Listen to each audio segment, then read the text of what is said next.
주님을 경외하는 사람이라는 주제로 오늘 3주째로 말씀을 이어가고 있습니다. 한번 하시죠. 주를 경외하는 사람. 이 주제가 참 중요한 것은 성경에 그렇게 말씀하시기를 하나님을 경외하는 것이 지식의 근본이라, 지혜의 근본이라, 인간됨의 기본이 하나님을 경외하는 것입니다. 또 잠언 14장 27절에 보면 여호와를 경외하는 것은 생명의 샘이니 사망의 그물에서 벗어나게 하느니라. 여호와를 경외하는 게 생명의 샘이라는 거예요. 생명의 샘. 하나님을 경외하는 것은 하나님을 의식하면서 두 가지로 얘기했죠. 하나님을 두려워하고 하나님을 존중히 여기는, 두려워하면서도 존중히 하나님을 사랑하는 뜻이 담겨져 있습니다. 이 두 가지가 있으면 신앙생활은 다 되는 거예요. 하나님을 두려워하고 하나님을 존중히 여기는 이 두 마음과 태도가 돼 있으면 다른 것이 다 자연스러워지는 거죠. 지난 시간에 남편이 두 아들과 함께 빚을 남기고 죽어서 막막하고 절망한 한 선지자의 제자 부인이 엘리사 선지자를 찾아와서 하나님께 사정을 고했습니다. 그때 하나님은 하나님을 경외하는 사람, 하나님을 경외하는 가정을 기억하셨다고 그랬습니다. 기억하고 기도를 들으시고 기적을 베푸시고, 그래서 그 가정에 그릇마다 기름이 가득 채워져서 빚을 다 갚게도 하고 그걸로 살 수 있도록, 그래서 슬픔의 가정이 기쁨이 되고 가정의 믿음이 기업이 되고 장래 기대가 있는, 소망이 있는 그런 하나님을 경외하는 사람에 대한 이야기를 기억나시나요? 할렐루야. 자, 오늘 전도서에는 지혜서라고 하는 전도서, 이 전도서에 뭐라고 말씀하냐면 하나님을 마땅히 경외하게 하려 함이라. 마땅히 경외하게. 그럼 왜 마땅히 하나님을 경외해야 될까, 사람이? 그 이유를 몇 가지로 오늘 성경에서 말씀하고 있습니다. 첫째로는 하나님이 모든 것을 당신의 뜻하신 대로 주관하시기 때문입니다. 누구대로? 하나님의 뜻대로 주관하시는 거예요. 잠언 3장 1절에 보면 범사에 기한이 있고 천하만사에 다 때가 있다. 날 때가 있고 죽을 때가 있고, 심을 때가 있고 심은 것을 뽑을 때가 있고, 헐 때가 있고 세울 때가 있고, 울 때가 있고 웃을 때가 있고, 슬퍼할 때가 있고 춤출 때가 있고, 찾을 때가 있고 잃어버릴 때가 있고, 더울 때가 있고 선선해질 때가 오고. 이 때는 내가 애쓴다고 바뀌어지지 않아요. 아우 더워 죽겠네. 아무리 우리 인간이 애쓴다고 때를 바꾸지 못합니다. 내가 열심히 수고하고 노력한다고 바꿔지거나 변화되지 않습니다. 내가 막을 수도 없고 더 연장할 수도 없습니다. 인간이 할 수 없어요. 그런데 11절 상반절에 보면 하나님이 모든 것을 지으시되 때를 따라 아름답게 하셨고, 누가? 하나님이 때를 따라 아름답게 하신다. 그러니까 세상에 돌아가는 모든 일들이 우연히 되는 게 아니고 하나님의 계획과 하나님의 정한 시간이 있다는 거예요. 할렐루야. 그래서 예수님께서도 사도행전 1장 7절 다 같이 시작. 때와 시기는 아버지께서 자기의 권한에 두셨으니 너희가 알 바 아니요. 때와 시기는 누구의 권한? 하나님의 권한이라. 할렐루야. 왜? 그분은 만물의 주인이세요. 우리 인생의 주인이세요. 우리는 그분의 피조물이에요. 그러니까 피조물인 우리가 때를 마음대로 못하는 거예요. 만물의 주인이신 하나님이 때의 주인이신, 기한의 주인이시다. 사람의 희노애락, 흥망성쇠를 누가 마음대로 할 수 있습니까? 과학이 마음대로 할 수 있나요? 정치가 마음대로 할 수 있나요? 안 되는 거죠. 하나님이 모든 것을 당신의 뜻대로 주관하신다. 옛날 복음성가에 내일일은 난 몰라요, 하루하루 살아요, 불행이나 요행함도 내 뜻대로 못해요. 험한 이 길 가도 끝은 없고 고네요. 주님 예수 팔레미사 내 손 잡아주. 내일 일은 난 몰라요. 내 뜻대로 못해요. 그게 인간의 한계입니다. 제가 고난을 받을 때는 끝이 안 보여요. 이게 언제 끝날지를 모르겠어요. 끝날 수는 있는지. 그래서 슬프고 답답하고 절망해요. 얼만큼 길어질지를 모르겠어요. 그런데 고난의 때가 딱 끝나더라고요. 그리고 하나님은 이어서 위로의 때를 주시더라고요. 할렐루야. 이거 내가 어떻게 해요? 사람이 어떻게 해요? 고난을 주신 것도 위로를 주시는 것도 하나님이 때를 따라. 그래서 이제 그런 깨달음이 왔어요. 내가 아무리 힘들어도 낙심하지 말자.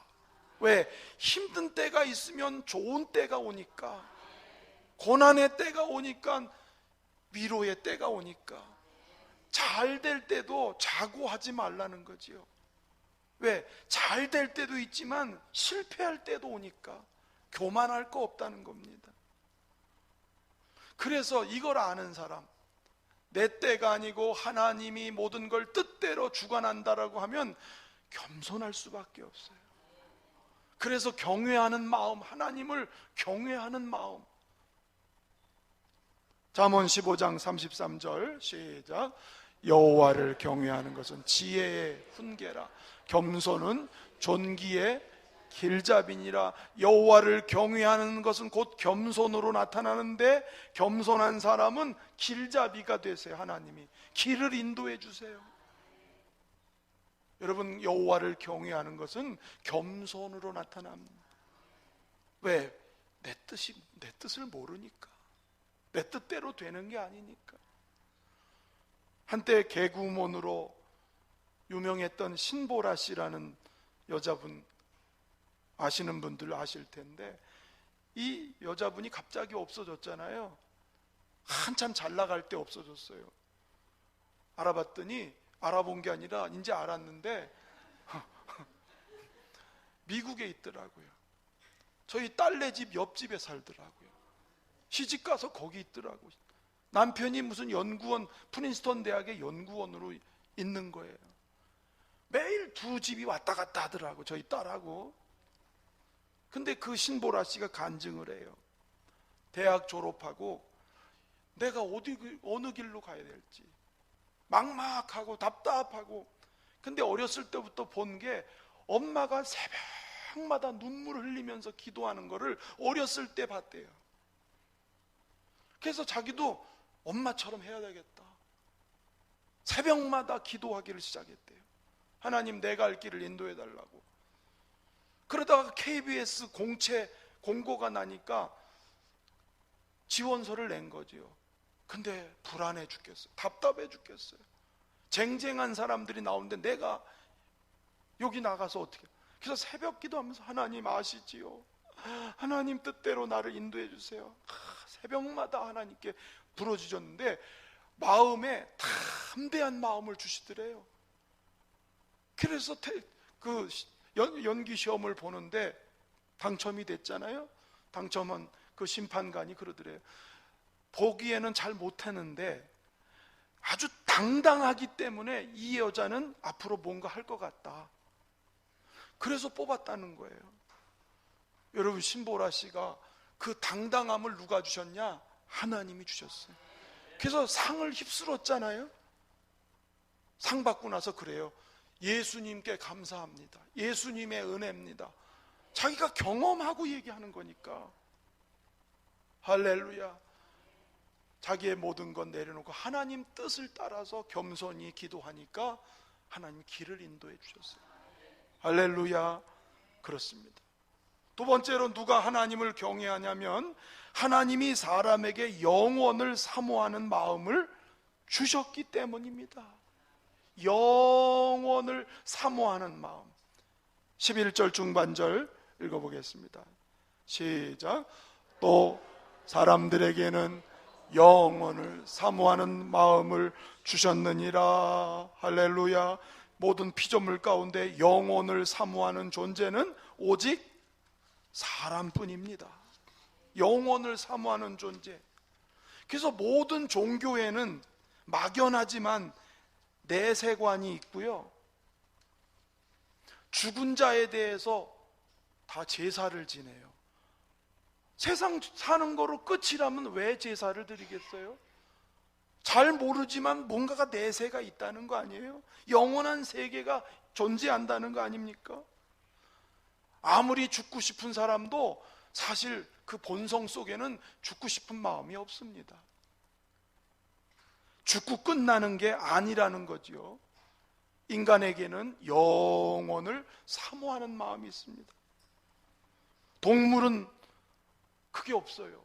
오늘 먹으면, 오늘 배부르면 동물은 그게 끝이에요. 내일에 대해서 얘기하지 않아요. 동물과 사람의 차이가 그렇습니다. 만약에 사람이 이 세상 사는 게 전부라면 짐승보다 나은 게 뭐 있습니까? 사람이? 짐승이나 사람이나 똑같은 거 아닙니까? 근데 똑같지 않은 것은 사람은 영원을 살도록 하나님의 형상으로 만들어졌기 때문에 그러는 거예요. 다만 죄로 인해서 영원히 산다는 것에 대한 깨달음과 특권을 잃어버린 거죠. 그래서 내세를 인정하지 않으려고 그러고 하나님을 인정하지 않으려고 오직 금생에서 사는 거, 오직 인간의 욕구만을 만족시키는 거, 그게 죄 때문에 온 결과라고 하는 것입니다. 그럼에도 불구하고 우리 인간의 본성에는 영원을 사모하는 마음, 그래서 더듬어서 하나님을 찾습니다. 잘 알지 못하는 신을 만들어 우상처럼 섬기고 있는 거예요. 물론 잘못된 거지만 그게 영원을 향한 마음이 본성 속에 있기 때문에, 여러분, 그 영원한 마음을 주신 분이 하나님이세요. 하나님만이 영원한 것을 우리에게 주신 창조주고 우리를 영원히 살게 하시는 구원자가 되시고 또 영원한 길의 심판장이 되시는 분이 바로 하나님이신 거예요. 히브리서 9장 27절 말씀 읽어보겠습니다. 시작. 한 번 죽는 것은 사람에게 정해진 것이요 그 후에는 심판이 있으리니. 여러분 믿습니까? 한 번 죽는 것 저나 여러분 모두가 다 똑같아요. 그런데 그게 끝이 아니에요. 심판이 있어요. 영원한 길이 있어요. 근데 영원한 길인데 영원한 생명길, 천국길이 있고 영원한 형벌을 받는 지옥길이 있어요. 이게 심판을 받는 거예요. 영원히 가는데 길이 달라요.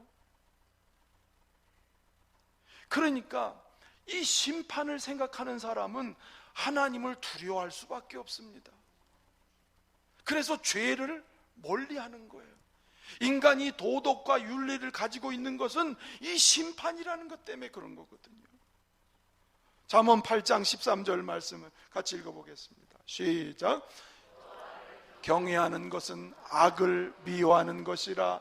나는 교만과 거만과 악한 행실과 패역한 입을 미워하느니라. 여호와를 경외하는 사람은 악을 미워해. 왜? 심판이 있기 때문에. 어미하신 심판장이신 하나님 앞에 설 것을 생각하면 죄 짓는 게 무섭습니다. 여러분, 그래서 예수 믿는 게 중요해요. 왜냐하면 예수님을 내가 믿지 않으면 영원한 것을 못 믿어요. 예수님이 내 안에 계시지 않으면 하나님을 경외할 수가 없어요. 예수님 때문에 영생을 얻었죠. 그 예수님 때문에 우리는 심판을 당하지 않고 천국까지요. 그래서 예수 믿는 게 중요한 거예요.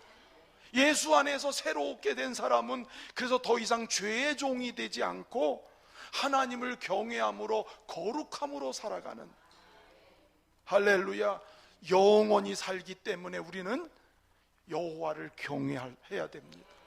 세 번째로 하나님을 경외하는 이유는 하나님이 우리 모두가 살아갈 수 있는 힘을 주시기 때문입니다.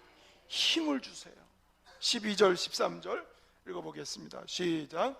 사람들이 사는 동안에 기뻐하며 선을 행하는 것보다 더 나은 것이 없는 줄을 내가 알았고, 사람마다 먹고 마시는 것과 수고함으로 낙을 누리는 그것이 하나님의 선물인 줄도 또한 알았도다. 여기 보니까 내가 알았고 또한 알았도다, 두 번 알았다, 즉 깨달았다라고 하는 거죠. 우리 사람의 시종은 알 수 없지만 사람이 값어치 있게 사는 건 기뻐하면서 살고 선을 행하면서 사는 것이구나, 이거를 깨달았어요. 왜? 기쁘게 살고 선을 행하며 살 때 살아갈 값어치를 알고 힘이 생깁니다. 할렐루야. 여러분, 살아갈 가치를 못 깨달으면 삶에 힘이 안 나요. 사는 게 의미가 없으면 살 힘이 안 나요. 예. 근데 내가 살아야 되는 값어치를 발견한 사람은 힘이 생겨요. 할렐루야. 그걸 깨달았습니다.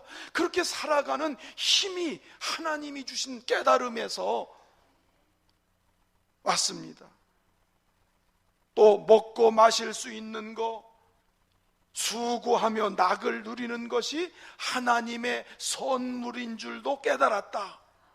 우리가 먹고 마시는 것이 자연스러운 일상이지만 이것이 하나님이 주신 선물이다, 이걸 깨달았어요. 할렐루야. 사람들은 먹고 마시는 거 그게 뭐 특별한 거야 그러는데, 여러분, 먹고 싶어도 마시고 싶어도 못하는 일이 얼마나 많은지 몰라요. 우리가 일상에서 내가 오늘 일하며 살 수 있다는 것, 여러분 얼마나 이게 감사한 일인지 몰라요. 내가 오늘 일할 수 있다는 것. 아멘. 내가 거창한 일을 하고 큰 일을 해서가 아니라 오늘 내가 할 일이 있어서 오늘 하루를 살아가고 또 하나님이 힘주셔서 살아가고 있다는 것이 하나님의 선물이다, 이걸 주신 분이 하나님이시다라는 생각을 하면 그분을 경외하지 않을 수가 없어요. 아멘. 선물을 받은 사람은 어떤 마음이냐면 감사한 마음이 들어요. 그렇죠? 하나님이 선물을 주셨어.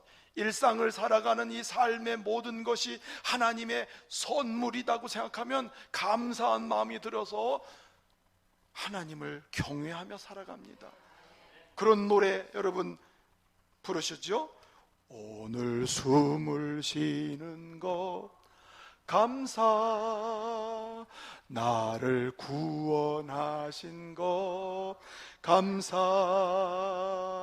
내 뜻대로 안 돼도 주가 인도하신 것 모든 것 감사. 여기 보세요. 숨을 쉬는 거, 내 뜻대로 안 되는 거, 내게 주신 모든 거, 때로는 가져가시는 것도, 때로는 나에게 얻게 하시는 것도 전부 다 하나님이 주신 것. 할렐루야. 그래서 감사하니까 그분을 향해서 경외하는 마음이, 하나님 오늘 숨 쉴 수 있어서 감사합니다. 오늘 먹을 수 있어서 감사합니다. 오늘 일할 수 있어서 감사합니다. 감사하는 마음이 곧 하나님을 경외하는 신앙이에요. 여러분, 불평하는 사람, 원망하는 사람, 짜증내는 사람은 그 속에 하나님이 없다는 증거예요. 하나님을 경외하는 마음이 없는 사람은 입에서 늘 불평, 불만이 나올 수밖에 없어요. 우리 모두가 감사로 하나님을 경외할 수 있기를 주의 이름으로 축원합니다.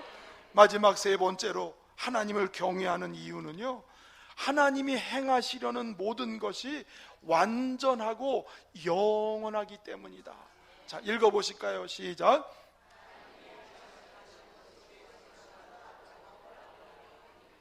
14절 상반절을 보시면 하나님께서 행하시는 모든 것은 영원히 있을 것이라. 할렐루야. 하나님은 완전하신 분이기 때문에 하나님이 하시는 일은 영원해요. 사람은 불완전하기 때문에 사람이 하는 일은 늘 바뀌어. 마음도 바뀌고 계획한 것도 바뀌고. 사람은 불완전해서 그래요. 하나님은 완전하시기 때문에 즉흥적으로 하시는 일이 없어요. 그리고 하나님이 하시고자 하는 일은 끝까지 그 일을 이루세요. 인류를 구원하고 하나님의 나라를 세우시려는 하나님의 계획은 태초로부터 앞으로 계속 변함없이 진행되고 이루어져 갑니다. 여러분, 인간이 범죄하고 인간이 하나님을 배반하는 일이 계속 반복적으로 일어나고 있지만 하나님의 구원의 물줄기는, 하나님의 구원의 역사는 계속 진행되는 거예요. 우리가 때로는 하나님을 떠나거나 배신하거나 하나님 뜻을 저버리는 그런 삶을 살지라도 하나님의 구원은 떠나지 않고 계속 진행되는, 왜? 하나님이 영원하신 분이기 때문에 그렇습니다. 심지어는 자기 아들을 보내셔서 죄인된 우리를 위해서 대속제물 되게 하셨습니다. 저희들의 구원과 하나님의 나라를 위해서 자기 아들까지 희생하신, 그게 하나님의 계획의 영원하신 계획입니다. 사람은 늘 변하잖아요. 쇠하잖아요. 다윗이 당대의 가장 탁월한 왕이고 용맹한 왕이고 가장 번성하는 왕으로서 이스라엘 사람들이 다 존경하지만 그도 나이 들으니까 늙어서 기운이 없고 몸이 차가워서 자기 몸도 하나 건사 못하는 시들시들한 인생으로 되고 말았어요. 베드로전서 2장 24절 25절 말씀입니다. 시작. 그러므로 모든 육체는 풀과 같고 영광은 불의 꽃과 같으니 풀은 마르고 꽃은 떨어지되 오직 주의 말씀은 세세토록 있도다 하였으니 너희에게 전한 복음이 곧 이 말씀이니라. 아멘. 우리 사람이 뭐와 같다고 비유했냐면 이거와 같다는 거예요. 이렇게 예쁘게 아름답게 화려하게 피는 꽃도 얼마 있으면 다 비틀어지고 메마르고 떨어져 버리고 말아요. 그게 인생인 거예요. 그렇게 연약한 인생이에요. 제한된 인생이에요. 아무리 떵떵거리고 큰 소리 치는 사람도 몇 년 지나 보세요.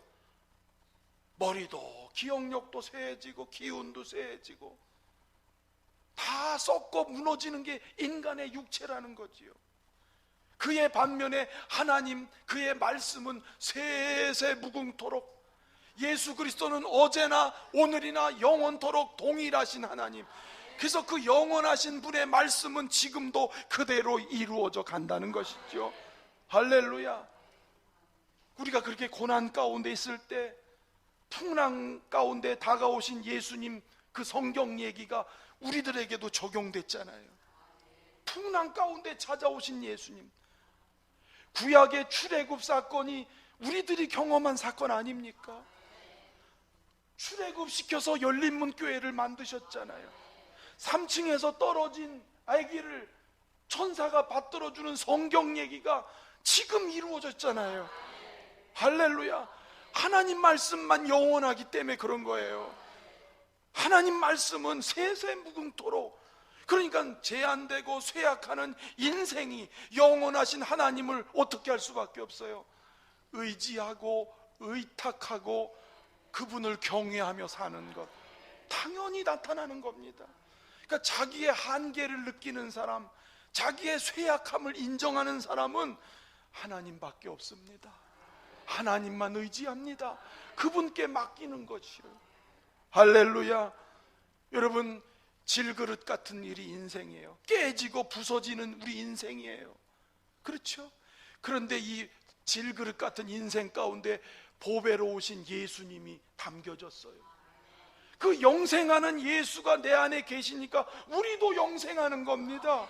그 예수님의 손을 잡는 사람에게 어떤 상황에서도 다시 살게 하시는 은혜를 받게 되는 것입니다. 할렐루야.